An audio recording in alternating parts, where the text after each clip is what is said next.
You're listening to Talking to Teens, where we speak with leading experts from a variety of disciplines about the art and science of parenting teenagers. I'm your host, Andy Earl. We're here today with Scott H. Young talking about how to help your teens better at things. Studies show a lot of the common beliefs that people hold about learning, about mastery, about practice and improvement in all kinds of life domains, from school to sports to everyday situations, aren't exactly true.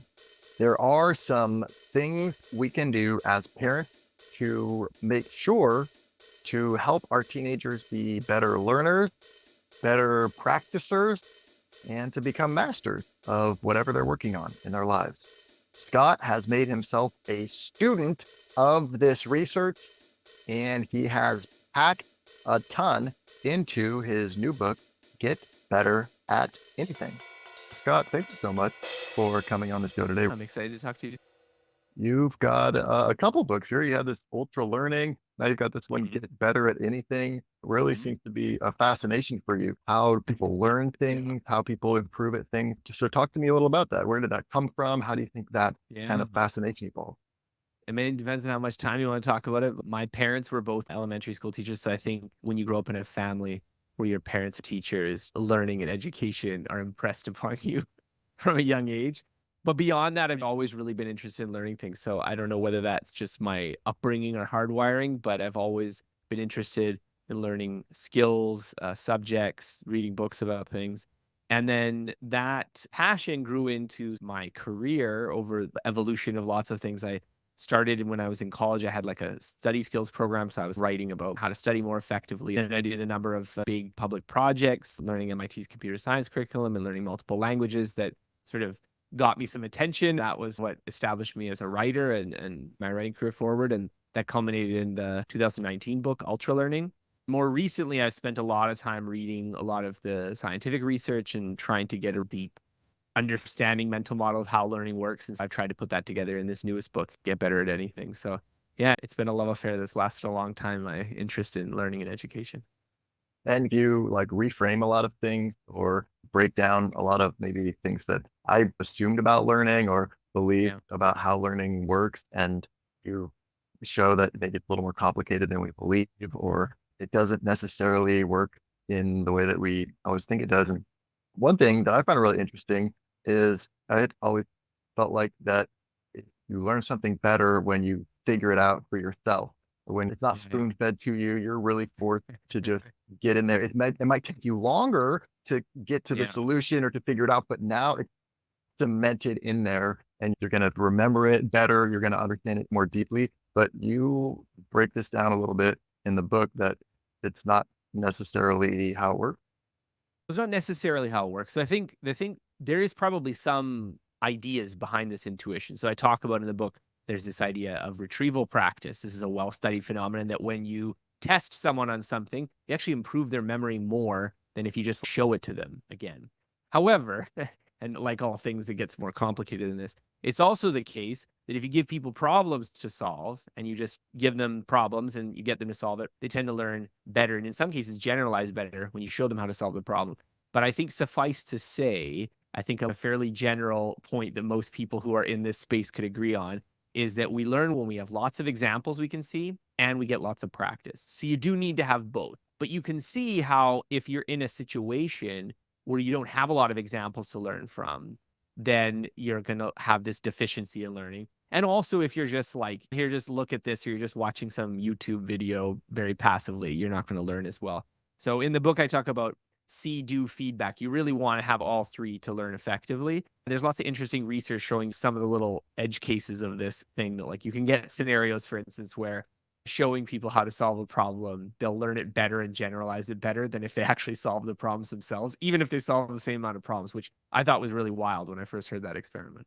And it's a lot faster because like figuring it out yourself, you're wandering around in the dark a little bit, looking Yeah. for the answer. And when someone shows you, hey, here's how I would approach this, or here's how you might want to think about this, if you can get to the solution a lot faster. I Yeah. guess what's going on there is that also you're seeing how the teacher approaches it, or you're almost learning frameworks Yeah. or getting a understanding of pattern and overarching principles a little bit.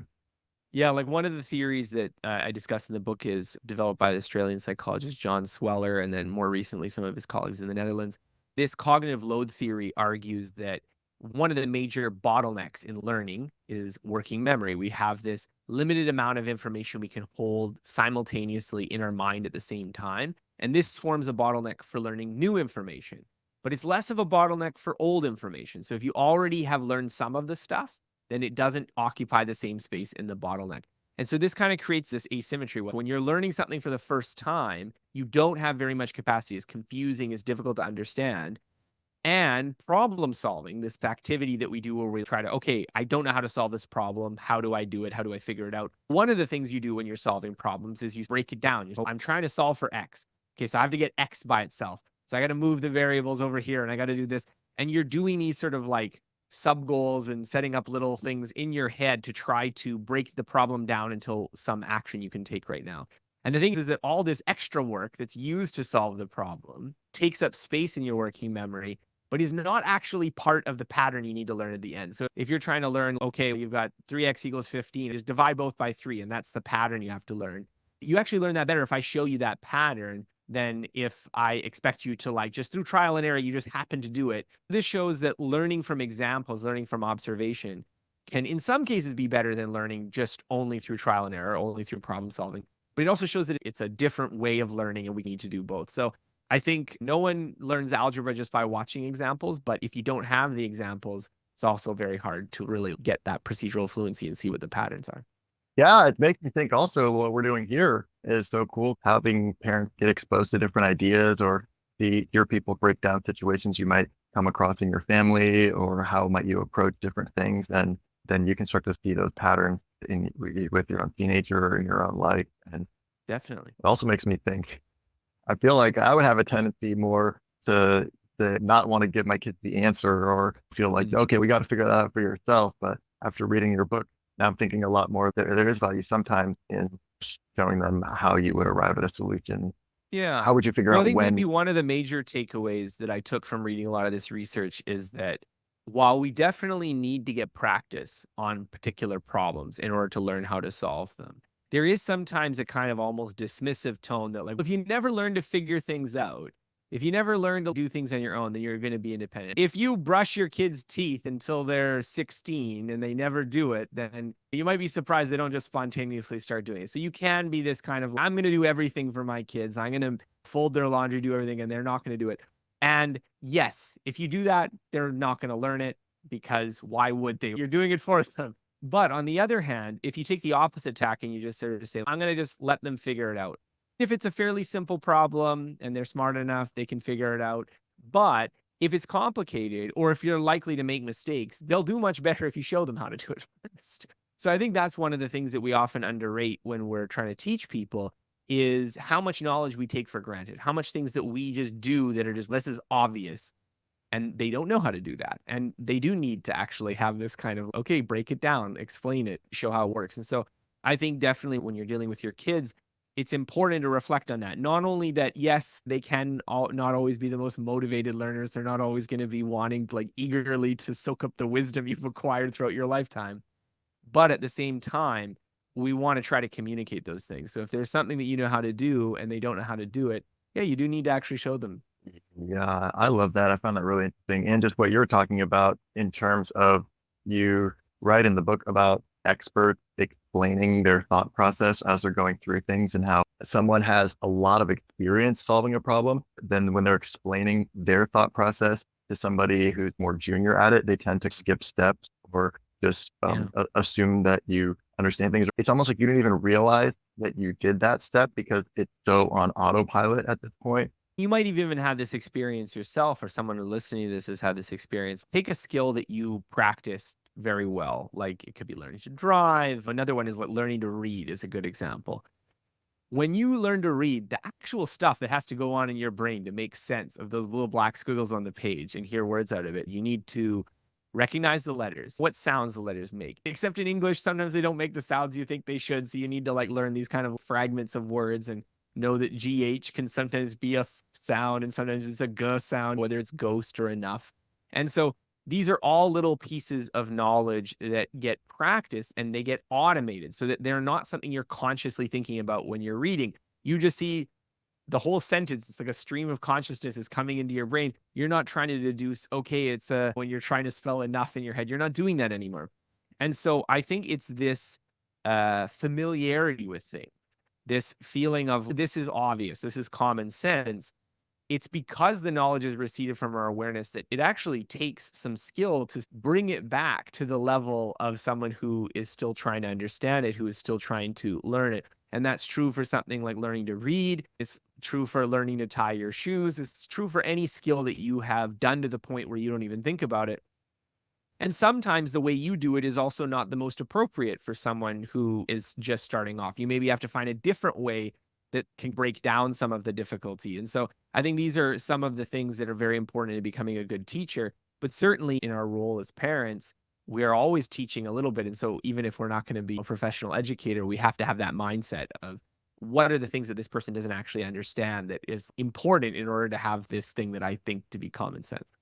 Pretty interesting. Something else you talk about in the book is how important of letting your kids fail, and you need to give them more challenges, and they need to just not always be doing things that are just so easy for them. But you also talk in the book about the importance of success and how that factors in as in classrooms, in a lot of classrooms where they're so much focused on starting to quiz the students on things really early in the semester, or test people on things early in the semester and have that factor into their final grade. Yeah. Why is that kind of problematic?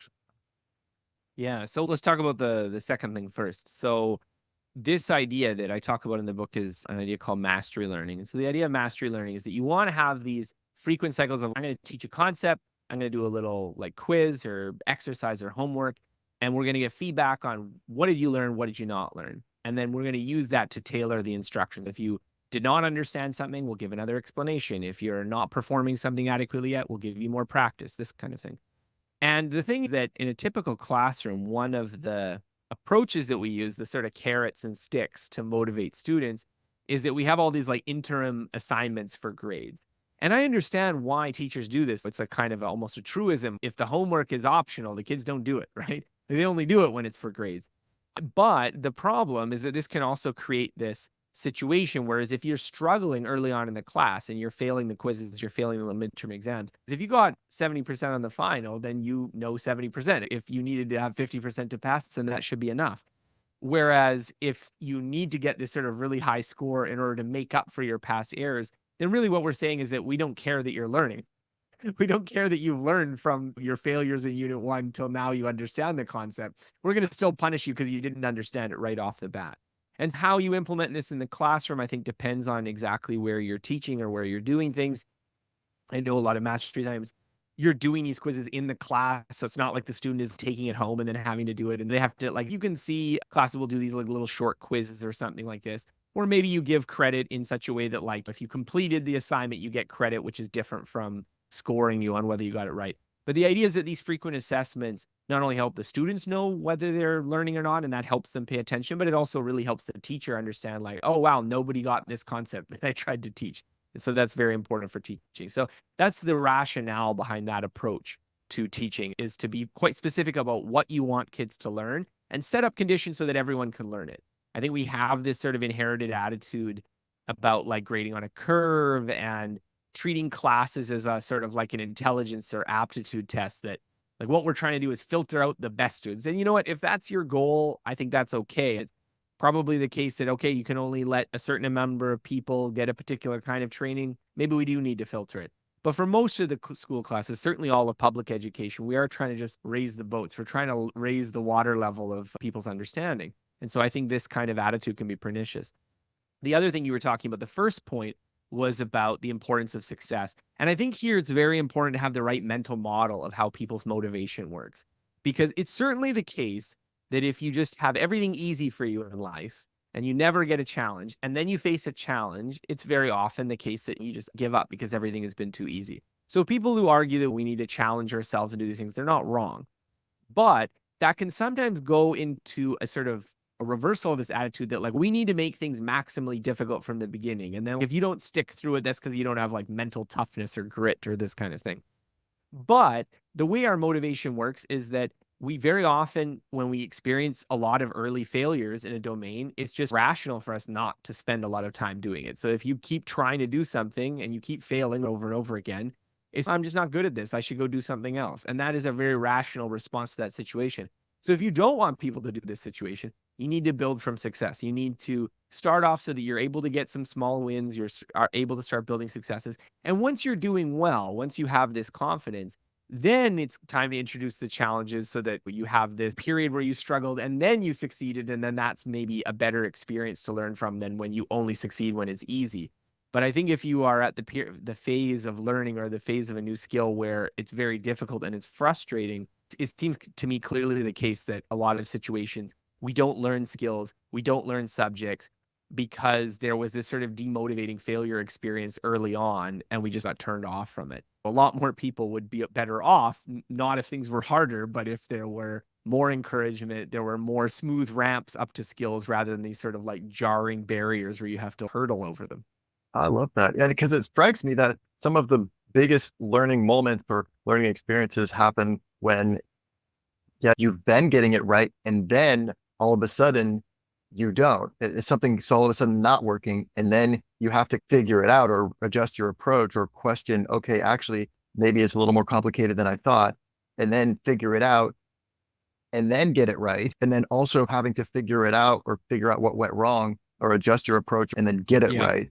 That is where it starts to click. And I think that's important. And yeah, it's really struck me with the testing that it's like we're setting up our classes in a way that we're penalizing kids for not just learning at the exact same rate as everybody else or something like, oh, if you haven't got it by week 2, because that's the quiz. So Yes. if you're not at an A level, then you're already starting class with a bad grade, trying to Yeah. dig out Yeah. of a hole. What do you think? Anything that we could do to recognize that as parents or to make sure we're teaching things or communicating things to our kids in a way that they can? It's difficult. I think, particularly if you're not a teacher, just trying to show someone a skill that you've learned really well, it can be quite hard. Like I can think of an experience I had a number of years ago. I was swimming somewhere, and I used to, when I was in high school, I used to be a lifeguard. So I'm not like Olympic swimmer by any means, but I'm a decent swimmer. And my friend never learned to swim. At this point, he had not taken swimming lessons and he was quite bad. He was a little bit afraid of the water because of that. If you're thinking, if I get up beyond my neck, I can't swim, it is a little bit nerve wracking. And so I was trying to show him in a fairly shallow area how to tread water. And it felt almost impossible to try to communicate what are you doing with your hands that cause you to move in one direction versus another, because it is a kind of complicated sort of rhythmic motion. And depending on the right way you do it, you go in one direction or you go in the other. It required a lot of thinking, but it was just something that was like, how do you explain how you walk? So I think certainly with motor skills, with physical skills, this is very much the case that like it's very difficult to communicate if you haven't really thought about how the skill is taught. And so if I were in that position again, for instance, I'm like, I have to teach someone how to swim. One of the things that's good to do is to like look at people who teach swimming lessons. What are the ways that they teach beginner swimmers? I'll give an example because I know that a lot of the people who are listening to this have older children, but I have younger children. So I have a 4-year-old, and the process of teaching them to dress themselves, there's all these tricks that you learn from the daycare teachers of, okay, put the shirt on the ground and then they can go one motion, put it over their head because the thing they struggle with doing that, or the jacket trick where you put it upside down and the neck is facing them so they can just flip it over their head, which is not how you put on your jacket. You hold it out and you put one arm in and then you put the other, but that's hard for them to do. So this is a different technique that's easier for them to learn. If I were teaching someone a skill, looking at how other people teach it would be the first step, because it might be impossible for me to break down exactly how I'm doing something. So certainly if you were teaching some athletic skill, that'd be like that. But even intellectual skills, I think we often skip over the basics. And I'll give an example of this as well. And maybe you can, if you're listening right now, you can reflect on an experience when this has happened to you. But have you ever been in a class where the teacher starts going into some topic and They're like, what's this? And you're like, I don't know that. What are you talking about? The issue is that they've assumed that you've taken this as a prerequisite class. You should have learned this already. And we don't realize that, you know what? Yeah, maybe in some idealized world, we would have fully mastered every single prerequisite before we get to this class. But in reality, maybe we have shaky knowledge, or we don't. Maybe we know about it. If you explain it to us again, we'd remember, but we forget. And so I think when we are trying to teach things, a useful heuristic is to imagine going one step more pedantic and obvious and simpler than we think we need. So if you think you need to explain it to this level, do one level dumber than that. And that's probably closer to the level that's actually in the middle, as opposed to being, this is too simplified, this is too dumbed down. And so that's been, as a writer, I'm not in classrooms teaching students, but as a writer, that's been something that has often, I mean, the thing going back to me is that, like, you talk to people and you think, however simple you need to make it, you need to make it one level simpler. Otherwise, you're going to be confusing people. And so you have conversations with your editor where you're like, can you explain this again? Try doing this another time. And I think that's a useful exercise. Say the things that you think don't need to be said, say them anyways, because there's probably going to be half the people who it isn't obvious for them, where they require a reminder. I love that. Yeah, because a lot of times the way you do something when you're really good at it is not the same as the way you learned it originally. And you forget that. You just think, oh, no, it's just like this. You just do it like this. But if you actually think back to how you actually learned it, it is not the way you approach it now. Absolutely. Thank you so much for coming on the show today and speaking with us about the 12 maxims for mastery and all your work on learning and improvement. It's been really enlightening and fascinating discussion. Thank you. Thank you so much for having me. Where can we send listeners to find out more about you and follow what you're up to? You can definitely check out my website, scotthyoung.com. I have lots of free articles, and then there's obviously links to get better in my previous book, Ultra Learning. I even have a podcast. So if you're interested in any of these ideas, I highly recommend checking it out. We're here today with Scott H. Young, talking about how to help our teens master whatever they're working on. And we're not done yet. Here's a look at what's coming up in the second half of the show. So for anyone who is creating works, you can look at their notable works, their groundbreaking works, and then you can compare that to their less groundbreaking works. You can come up with a hit ratio. And one of the things he finds, and this is also a surprising fact that I don't think would have been obvious to me in the outset, is that this hit ratio is relatively flat throughout the career. That means that it's not the case that this model of like ever improving performance where the quality is going up and up and up and up and up over time. It's also not the case that there's this sort of like creative spark. It's still the case that if you make another work, you have about the same chance of having a breakthrough when you're 80 as when you're 20. There's this concept from cognitive psychology called the power law of practice. It shows that as you continue to do something, it follows this kind of power law curve where you're getting better at it and better at it. It's more efficient. It's faster, but it just gets better continuously, but by smaller increments over time. Want to hear the full interview? Sign up for a subscription today. It's completely affordable, and your membership supports the work we do here at Talking to Teens. You can now sign up directly through Apple Podcasts. Thanks for listening, and we'll see you next time.